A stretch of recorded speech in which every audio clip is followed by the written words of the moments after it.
بسم اللہ الرحمن الرحیم، السلام علیکم۔ میں ہوں کرامت مغل اور میرے ساتھ ہیں سعید بلوچ صاحب، سینئر جرنلسٹ ہیں، سپریم کورٹ کرتے ہیں۔ سعید بلوچ صاحب، گھر سے مخالفت شروع ہوئی تو تصدق جیلانی صاحب نے بھی نہ کر دی۔ اب انکوائری کمیشن کا بنے گا کیا؟ اور دوسرا، دیر آئے درست آئے، سو موٹو لے لیا گیا، یہ 300 لائرز کے خط کے بعد فیصلہ کیا گیا۔ بہت شکریہ کرامت مغل صاحب۔ ہم جب یہ معاملہ آیا تھا نا تو ہم اسی وقت کہہ رہے تھے کہ سپریم کورٹ آف پاکستان کو یہ معاملہ خود دیکھنا چاہیے، اور آج اگر آپ جو سابق چیف جسٹس ہیں تصدق جیلانی صاحب، جو یک رکنی کمیشن کے سربراہ بھی تھے، انہوں نے جو آج خط لکھا پرائم منسٹر کو، اب اس خط کے اندر انہوں نے پوری سپریم کورٹ کے نا کان پکڑ کر سبق پڑھایا انہوں نے۔ اچھا، کیونکہ جو خط تھا اسلام آباد ہائی کورٹ کے جج صاحبان کا وہ بڑا واضح تھا۔ اسلام آباد ہائی کورٹ کے جج صاحبان کے گھروں میں جاسوسی ہوتی تھی، بلب کے اندر کیمرہ سم والا جو براہ راست ٹرانسمٹ کر رہا تھا، اچھا، سم لگی ہوئی تھی اور وہ براہ راست ٹرانسمٹ کر رہا تھا آڈیو ویڈیو، وہ برآمد ہوا۔ پھر ایک جج صاحب کے بیڈ روم سے، جس میں وہ اور مبکرہ طور پہ ان کی اہلیہ جو ہے وہ وہاں پر انہوں نے جو ہے قیام کرنا تھا، اس گھر کے اس کمرے کے اندر کیمرہ لگا ہوا تھا، اس کے اندر یو ایس بی تھی، وہ یو ایس بی پکڑی گئی۔ جب مرمت شروع ہوئی، یو ایس بی پکڑی گئی تو دیکھا کہ اس کے اندر جج صاحب اور ان کی اہلیہ کی جو ہیں وہ ویڈیوز موجود ہیں، اور پھر وہ ویڈیوز اسلام آباد ہائی کورٹ کے اندر چلائی گئی۔ اس کے علاوہ ایک جج صاحب کے جو عزیز تھے، برادر ان لا، ان کو افسانہ برادر کہہ اللہ لیں، بہنوئی ہیں ان کے، بہنوئی ہیں، جی محسن اختر کیانی محسن صاحب۔ اختر کیانی صاحب کے، تو ان کو گرفتار کیا گیا، ان کو تشدد کا نشانہ بنایا گیا، بجلی کے جھٹکے لگائے گئے۔ پھر اسلام آباد کی، صرف یہ ہائی کورٹ کا نہیں تھا، اسلام آباد کی متحدہ عدلیہ میں بھی یہی حالت ہے۔ ایک جج صاحب بتائے جاتے ہیں، غالباً پتہ نہیں عطا ربانی کا بھی کچھ نام کچھ لوگ بتاتے ہیں، کچھ لوگ ظفر اقبال، جو ظفر عباس کے ظفر اقبال وہ تھے، جنہوں نے کیس سننے سے عمران خان کا کیس سن رہے تھے، اور انہوں نے غالباً ضمانت دی تھی یا جی، کوئی اس طرح کا ریلیف دیا تھا، اور اس کے بعد ان کا انہیں کہا تھا تبادلہ لمبی ڈیٹ دیں دے، تو پھر انہوں نے وہ جی تو ان کا تبادلہ ہو گیا تھا، اور اس کے بعد جو ہے یہ دلیر صاحب آئے تھے، اور انہوں نے آ کے پھر جو گند ڈالا وہ پھر آج ہمارے سامنے ہے۔ بہرحال یہ کچھ واقعات تھے جو انہوں نے اپنے خط کے اندر جن کا تذکرہ کیا، اور اسلام آباد ہائی کورٹ کے جج صاحبان، جو لوور کورٹ کے جج تھے، ان کو چیف جسٹس عامر فاروق کے سامنے بلایا گیا، اور انہوں نے اس کے سامنے چیف جسٹس اسلام آباد ہائی کورٹ کے سامنے بیٹھ کر بھی اس بات کی گواہی دی کہ ہاں مجھے اپروچ کیا گیا، میرے گھر پر کریک کر حملہ کیا گیا تاکہ یہ دباؤ میں رہے اور ہماری مرضی کا فیصلہ دے۔ لیکن انہوں نے وہاں پر آ کے گواہی دی، تصدیق کر دی ساری چیزیں، لیکن یہاں پر مس کنڈکٹ بنتا ہے چیف جسٹس اسلام آباد ہائی کورٹ کا، میرے خیال میں چیف جسٹس اسلام آباد ہائی کورٹ جسٹس عامر فاروق کو جوڈیشل کونسل میں ان کے خلاف کارروائی چلنی چاہیے۔ سپریم جوڈیشل کونسل اس کے اوپر از خود نوٹس بھی لے سکتی ہے، شکایت بھی ممکنہ طور پہ 1-2 روز میں شاید آ جائے گی، اور اس کے علاوہ ان کے خلاف شکایات پہلے بھی جوڈیشل کونسل میں موجود ہیں، لیکن ان کو برطرف کیا جانا چاہیے۔ اگر آپ نے نظام انصاف کو بچانا ہے، نظام انصاف پر عوام کے اعتماد کو بحال رکھنا ہے، تو پھر آپ کو یہ جو کالی بھیڑیں عدلیہ کے اندر موجود ہیں، پھر آپ کو ان کی چھانٹی صرف کرنا ایک پڑے ادارے گا۔ میں یار ہم عدلیہ پہلے تو اپنی منجی تلے ڈانگ پھیرے گی نا، اس کے بعد کہیں دوسری سائڈ پہ جائے گی۔ اچھا یہ تو وہ واقعات تھے جو رپورٹڈ ہوئے، جو خط کے اندر لکھے ہوئے تھے۔ اچھا خط کے اندر ایک اور چیز تھی، اور وہ خط کے اندر وہ بھی بڑی چیز واضح تھی، ہم اس وقت بھی کہہ رہے تھے کہ یہ چیز جو ہے وہ سپریم جوڈیشل کونسل کو یا سپریم کورٹ آف پاکستان کو خود دیکھنی چاہیے۔ وہ کیا تھی؟ اسلام آباد ہائی کورٹ کے ان 6 جج صاحبان نے اپنے خط میں یہ لکھا تھا کہ جو ججز کوڈ آف کنڈکٹ ہے یا جو سپریم جوڈیشل کونسل کے رولز ہیں، وہ اس بات کی کوئی گائیڈنس نہیں دیتے کہ اگر کسی بھی ہائی کورٹ یا لوور کورٹ یا سپریم کورٹ کے جج کے ساتھ اس طرح کا کوئی سلوک ہوتا ہے تو پھر ان کو کیا اقدام جو ہے وہ اٹھانا چاہیے۔ کیا ان کو سپریم جوڈیشل کونسل میں اپروچ کرنا چاہیے، سپریم کورٹ کو اپروچ کرنا چاہیے، یا کوئی اور ایسا متبادل فورم ہے جہاں سے جج صاحب جو ہے وہ فورم سے رجوع کریں، اور پھر ان کے ساتھ جو بھی زیادتی ظلم، زیادتی ناانصافی ہو رہی ہے اس کے اوپر ان کو ریلیف مل سکے۔ اچھا یہ انہوں نے اس کے اوپر ایک تو یہ مشورہ مانگا، گائیڈنس مانگی کہ اب سپریم کورٹ اور سپریم جوڈیشل کونسل ہمیں گائیڈنس دے کہ ہمیں اس پر کیا کرنا چاہیے۔ صحیح۔ دوسرا انہوں نے جو ہے وہ ایک وکلا کنونشن بلانے کا مطالبہ کیا۔ انہوں نے کہا کہ آل پاکستان جو جوڈیشل کنونشن ہے وہ بلایا جانا چاہیے۔ اب جوڈیشل کنونشن میں کون ہو سکتا تھا؟ ممکنہ طور پہ جو تمام بڑی باڈیز ہیں وکلا کی، ان کے نمائندگان ہوتے، صدور یا جو بار کونسل ہیں تو ان کے وائس چیئرمین ہوتے۔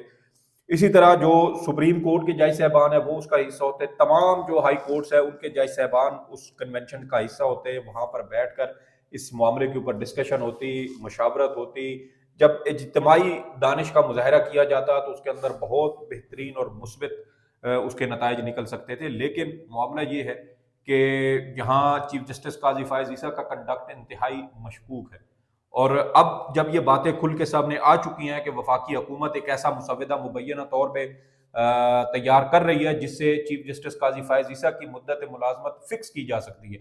پہلے تو یہ قانون ہے کہ جو بھی ڈینائل دیا ہے حکومت نے. سر حکومت ڈینائل دے دے، ہمیں بھی جو ہے وہ پتہ ہے کہ یہ چیزیں پس پردہ گردش کر رہی ہوتی ہیں، آگ لگی ہوتی ہے تو دھواں نکلتا ہے. شاہد اسلم صاحب کی یہ خبر ہے، اور وہ ایک لاہور کے مستند اور بڑے سینئر صحافی ہیں، اور انہوں نے اگر یہ خبر دی ہے تو اس کا مطلب ہے کہ اپنے سورسز سے کہیں نہ کہیں سے ویریفائی کر کے دی ہوگی. اور یہ بات صرف یہ نہیں ہے، اور ماضی میں بھی آپ دیکھ لیں، پچھلے سال مئی کی بات ہے، جاوید لطیف صاحب نے کہا تھا کہ آنے والے چیف جسٹس ہمیں انصاف دینا چاہتے ہیں، اور جب آنے والے چیف جسٹس آئے ہیں تو جس طریقے سے ان کے دور میں ایک سب سے بڑی سیاسی جماعت کے خلاف کریک ڈاؤن ہوا، سب سے زیادہ ان کے ساتھ جو ظلم اور زیادتیاں ہوئیں، بنیادی انسانی حقوق کی خلاف ورزیاں ہوئیں، آئین کی خلاف ورزی ہوئی، انتخابی جو دھاندلی کی گئی جس سے خدا نخواستہ پاکستان کی سالمیت خطرے میں پڑ سکتی تھی، اور اس کے باوجود عمران خان نے تحمل کا، برداشت کا مظاہرہ کیا. اور دوسری جانب آپ چیف جسٹس صاحب کا کنڈکٹ دیکھ لیں.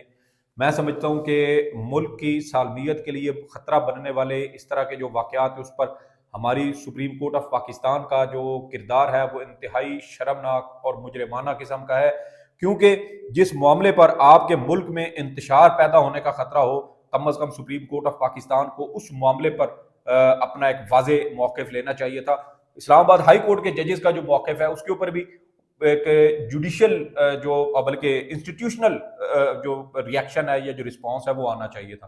مطیع اللہ جان صاحب نے 2 روز پہلے ایک ویلا کیا، اس میں بھی انہوں نے کہا کہ جب پرویز مشرف کو یہ خصوصی عدالت سے سزائے موت سنائی گئی تھی 17 دسمبر 2019 کو، تو اس وقت آپ کو یاد ہے D G I S P R نے ایک پریس کانفرنس یا ایک بیان دیا تھا اور انہوں نے سزا کو مسترد کر دیا تھا جی. تو انہوں نے کہا کہ یہ ہوتا ہے انسٹیٹیوشنل رسپانس، ایک اجتماعی آواز. انہوں نے کہا تھا کہ پاک فوج جو ہے اس کے اندر اپنا میکانزم کہ ان کو فوجیوں کو سزا کیا دینی ہے کیسے. جی اب سب سے بڑی بات تو یہ ہے نا کہ اگر میکانزم موجود ہے تو آج تک کسی بھی آئین کی خلاف ورزی کرنے والے عامر کو سزا کیوں نہیں مل سکی؟ تو پھر یہ رہنے دینا کہ میکانزم ہے، تو وہ میکانزم جو ہے وہ آئینی معاملات میں تو آپ میکانزم استعمال نہیں کرتے، آپ کے اپنے جو ڈسپلنری کوئی خلاف ورزیاں اس کے اوپر آپ کرتے ہو تو ایک الگ بات ہے. بہرحال یہ چیزیں تو ساری ہو گئی. دوسری جانب مطیع اللہ جان صاحب کا یہ بھی کہنا ہے کہ اگر یہ جو supreme court of Pakistan in high court کے 6 جج صاحبان کو بلاتی، ان سے انکوائری کرتی، ساری پوچھ گچھ ہوتی تو پھر ممکنہ تو یہ ملے نہیں تھے؟ ملے تھے، اور وہ بھی چیف جسٹس قاضی فائز عیسیٰ کا مس کنڈکٹ ہے نا. کوئی جج کسی گھر بلا کر نہیں بات کر سکتا، گھر بلایا گیا، گھر ملاقات ہوئی، چائے کے ٹیبل پر سارا کچھ بتایا گیا، لیکن اس کے بعد 1 سال گزر گیا. وہ اور چھوڑ دیں، یہ ابھی چیف جسٹس قاضی فائز عیسیٰ نے جب یہ خط لکھنے کا معاملہ چل رہا تھا تو اس وقت بھی بلایا گیا جی، اور اس وقت بھی گفتگو ہوئی، اس وقت بھی ان کو روکنے کی کوشش کی گئی. کیوں؟ لیکن انہوں نے لکھ دیا.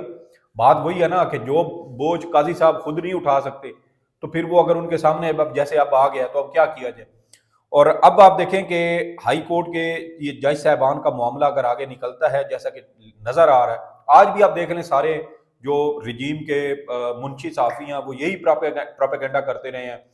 اچھا ایک اور چیز جو بڑی حیران کن تھی وہ یہ تھی کہ اسلام آباد ہائی کورٹ کے جج صاحبان کے بارے میں افواہیں اور جو منفی مہم ہے اس کا آغاز کیا گیا، اور اس میں بھی ہمارے کچھ بڑے پہنچائے ہوئے صحافی جو ہیں وہ اس میں برابر کے شریک تھے اور وہی سارا یہ کام کرتے رہے ہیں. اور پروپیگنڈا کیا گیا، اچھا جی یہ جو اسلام آباد ہائی کورٹ کے جج صاحبان کے کمروں سے وہ نکلے ہیں سارے، ان کا اپنا قصور نہیں انہوں نے کہا کہ یہ ثابت کیسے ہوگا کہ یہ ساری چیزیں ان کے اندر سے، ان کو تمغے امتیاز کس لیے ملے ہیں؟ آپ بیسک پہ جی اور دیکھیں کہ وہ ٹی آئی کمیونٹی نہیں بنی ہے، اس میں وہ سارے لوگ آتے ہیں. آپ بتائیں سو موٹو لے لیا گیا کہ یہ بھی مٹی پاؤ پروگرام ہوگا یا واقعی اب باقاعدہ اس اصل معاملے کی طرف؟ ایف آئی آر تو نہیں ہے، انہوں نے اپنی بپتا سنائی ہے کہ ہمارے ساتھ یہ ہو رہا ہے، ایک سادہ سی درخواست ہے ان کی وہ خط. اب قاضی صاحب کے پاس کیا موقع ہے کہ ماضی سے نکل کر حال میں آئیں اور حال میں جو لوگ انصاف مانگ رہے ہیں ان کو انصاف دیں کہ ذوالفقار علی بھٹو صاحب کا کیس تو ختم ہو گیا. دیکھیں ذوالفقار علی بھٹو کا ختم ہو گیا, وہ ماضی میں انصاف کی فراہمی کر رہے تھے نا. دیکھیں سننے کرنے کو بہت کچھ ہے, 54,000 سے زائد کیسز پڑے ہیں, سپریم کورٹ آف پاکستان میں پڑے ہیں. قاضی صاحب کرنا چاہے تو بہت کچھ کر سکتے ہیں, نہ کرنا چاہے کہا تھا نا ہم کیسے پورا دن اس کیس کو, بلے والا یاد نہیں آپ کو؟ جی اتنے اور کیسز ہیں اور کیسے تھا, اس لیے رات کو 12 بجے تک سنا تھا, 11:30 بجے فیصلہ آیا تھا سب کا.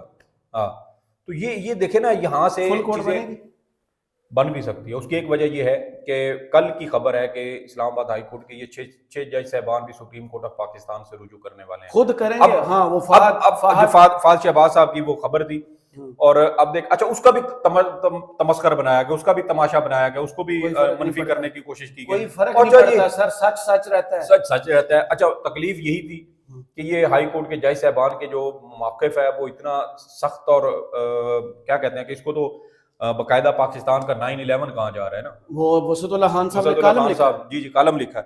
تو اب معاملہ یہ ہے کہ یہ جب اگر 6 جج صاحبان بھی سپریم کورٹ آف پاکستان آتے ہیں, پھر ان کے ساتھ جو وکلا برادری ہے وہ بھی آئے گی, اس میں سول سوسائٹی بھی آ کے اس کیس میں فریق بن جائے گی. اس کے علاوہ جو انڈیپینڈنٹ لوگ ہیں, وکلا ہیں, ممکنہ طور پہ شاید کوئی سیاسی جماعت عید سے پہلے خبریں آ رہی ہیں کہ دوسری ہائی کورٹس بھی بولنے لگی ہیں. سر بولنے لگی ہیں 3 ہائی کورٹ کا, وہ ہائی کورٹس بھی بول جائیں گی تو پھر سپریم کورٹ کے پلے کیا آئے گا؟ سندھ اور پشاور. لاہور سے پتہ نا استعفیٰ آیا تھا شاہد جمیل صاحب. جی شاہد جمیل صاحب ان حالات میں ہم نہیں کر سکتے, اور وہ انہوں نے ایک اشارہ دے دیا تھا. اس وقت میرے خیال میں کسی اور جج کی شاید ان کا ہمت اور حوصلہ نہیں بڑھا, ورنہ اگر اس وقت شاہد جمیل صاحب کو بھی اسی طریقے کی سپورٹ مل جاتی جیسے اسلام آباد ہائی کورٹ سے ملی ہے تو پھر وہ صورتحال بالکل مختلف ہو جاتی. جسٹس مظاہر نقوی صاحب کا بھی پتہ چلنا چاہیے, جسٹس اجاز الحسن صاحب کو بھی بلا کے پوچھا جانا چاہیے کہ آپ نے استعفے کیوں دیے اچانک, آپ تو 10 ماہ کے بعد جو ہے وہ چیف جسٹس پاکستان بننے والے تھے. تو یہ بہت ساری ایسی چیزیں ہیں اس کے اندر جو میں سمجھتا ہوں کہ جس کے اوپر ان کو کریدا جانا چاہیے, اس کے اوپر ان کے جواب ملنے چاہیے. لیکن قاضی صاحب خود اس سے بچنے کی کوشش کر رہے تھے, لیکن یہ اب جو ایک حقیقت ہے اس سے نظریں نہیں چرائی جا سکتی. انہوں نے معاملے کو دبانے کی کوشش کی اپنے ہی. میں یہ سمجھتا ہوں کہ جو دغا ایک ہائی کورٹ کے جج صاحبان کے ساتھ ہو سکتی تھی, سپریم کورٹ کے چیف جسٹس نے ان کے ساتھ وہ دغا کی ہے. لیکن اب دیکھیں نا کہ قدرت کو منظور ہوتا ہے, وہ مظلوم تھے, ان کے ساتھ یہ حالات و واقعات ہو چکے تھے. اب دیکھیں جو آج یہ بات کر رہے ہیں اسلام آباد ہائی کورٹ کے جج صاحبان, پچھلے بلکہ 2022 میں جولائی اور اگست 2022 میں اعظم سواتی صاحب یہی بات کیا روئے تھے, اور ایک بار نہیں متعدد بار روئے تھے. تقریباً وہ 1 سے 2 مہینے وہ پارلیمنٹ سے سپریم کورٹ آف پاکستان کے سامنے وہ واک کرتے رہے, احتجاج کرتے رہے, اپنے معاملے پر نوٹس لینے کا مطالبہ کرتے رہے. لیکن اس وقت بھی سپریم کورٹ مجبور تھی, اور اس وقت تو ہمیں یہ بھی پتہ چلا تھا کہ سابق چیف جسٹس عمر عطا بندیال صاحب کے اپنے رشتہ داروں میں سے 2 لوگ جو ہیں وہ اغوا ہیں اور ان کو لاپتہ کیا گیا. اور جب یہ پنجاب کے پی الیکشن چل رہا تھا خاص طور پہ, اس دوران ان کو جو ہے سنگین ان کو بھی اطلاعات ہیں کہ تھریٹ کیا گیا. تو جب حالات یہاں تک پہنچ چکے ہوں تو پھر ججز بھی ڈرتے ہیں. اب یہ ان 6 ججز کی ہمت ہے, ان کو سلام کرنا چاہیے کہ آپ نے یہ معاملہ جو ہے وہ اٹھایا, آپ نے کہا کہ جو پیچھے نہیں ہٹے. یہ بات ہے نا, ہمارے یہاں کیا ہوتا ہے کہ اب بے شرمی کی بھی انتہا ہوتی ہے کہ شوکت عزیز صدیقی جیسا شخص جو خود تو وویلا کرتا رہا, جو خود تو اپنا جو ہے وہ رونا پیٹتا رہا, اور جب یہ ہائی کورٹ کے 6 ججز کی بات ہے تو اس نے بھی منافقانہ رویہ اختیار کر دیا. یہ بددیانت لوگ ہیں, منافق لوگ ہیں, ان کے نزدیک بس یہی سب کچھ ہے. کسی اور کے ساتھ کوئی ظلم زیادتی ہو تو اس کے اوپر یہ تماشا لگانے بیٹھ بس. اس کا ایک ہی چیز ہے, پورے اگر معاملے کو آپ غور سے دیکھیں نا تو ایک چیز سمجھ آتی ہے, ایک پلان یہ بناتے ہیں تو پھر ایک دوسرا اللہ کا پلان. اب دیکھیں ہوتا وہی ہے جو اللہ چاہتا ہے. وہ انہوں نے کمیشن بنایا, کمیشن والے ہٹ گئے, 300 لائر آ گئے, اب معاملہ رکے گا نہیں. یہ بالکل آپ نے جو بات کی نا کہ فل کورٹ, یہ میرے خیال میں معاملہ فل کورٹ کی طرف جائے گا, اور مزید اس کی پرتیں کھلیں گی تو کئی پردہ نشینوں کے نام بھی سامنے آئیں گے, اور ہو سکتا ہے کوئی بڑے استعفے بھی ہو جائیں. اور یہ بھی ہو سکتا ہے کہ یہ فل کورٹ جو اگر بنے بھی صحیح تو شاید جسٹس منیب اختر کی سربراہی میں بنے. ہاں جی, قاضی صاحب, کیونکہ قاضی صاحب کل جو فہد شہباز صاحب کی خبر ہے اس میں انہوں نے کہا کہ قاضی صاحب اور منصور علی شاہ صاحب تو اس پی ایم والی میٹنگ میں ملاقات میں شامل تھے, تو ان کا تو بنتا ہی نہیں ہے بیٹھنا. انہوں نے کافی گارنٹیاں بھی دیں, خبریں تو آنا شروع ہو گئی, معیشت پر گارنٹی دی ہے, ہم کوئی نہیں معاملہ آپ کے ساتھ تعاون کریں. بہت سی چیزیں ہیں جو ابھی پس کھلیں گی. پردہ بہت ساری چیزیں، اس لیے وہ پھر آگے ایکسٹینشن کی بھی آ گئی نا. معاملے تو پھر کچھ لو دو کی صورت میں ہی ہوتے ہیں نا. ہم نے تو یہی دیکھا ہے ابھی ماضی قریب میں بھی آپ دیکھ لیں تو اسی طریقے سے معاملات چلے ہیں، کچھ لو کچھ دو. چلیں ہو سکتا ہے اللہ کا کرم ہو چکا ہو اور اب تاریخ اپنے سیدھے رخ پر جو ہے چلنا شروع کرے اور جو انصاف مانگ رہے ہیں ان کو انصاف بھی ملے. بہت شکریہ سعید بلوچ صاحب، آپ کے تجزیے کا کمنٹس باکس میں ضرور بتائیے کہ ویڈیو آپ کو کیسی لگی. اجازت دیجیے، اللہ حافظ.